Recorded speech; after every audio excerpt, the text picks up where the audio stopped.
ভ্রূমধ্যে মনকে একনিষ্ঠ করার উপায় কি?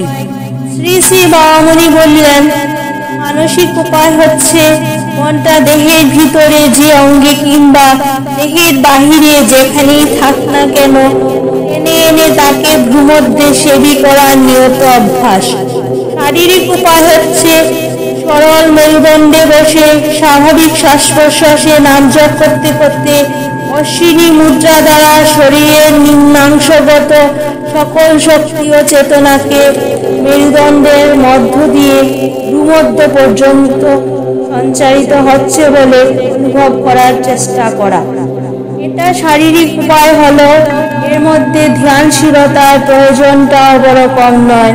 ধ্যানের বলে, কল্পনার বলে, আরোপিত অনুভবের বলে নিম্নগামিনী শক্তি ও চেতনাকে ঊর্ধ্বগামিনী বলে উপলব্ধি করতে হবে।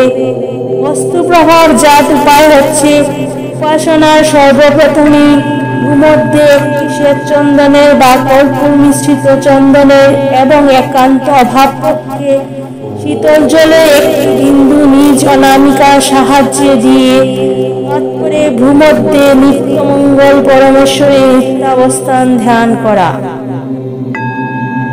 ওম অখণ্ড সংহিতা অখণ্ড মণ্ডলেশ্বর শ্রী শ্রী স্বামী স্বরূপানন্দ পরমহংসদেবের উপদেশ বাণী চতুর্থ খণ্ড।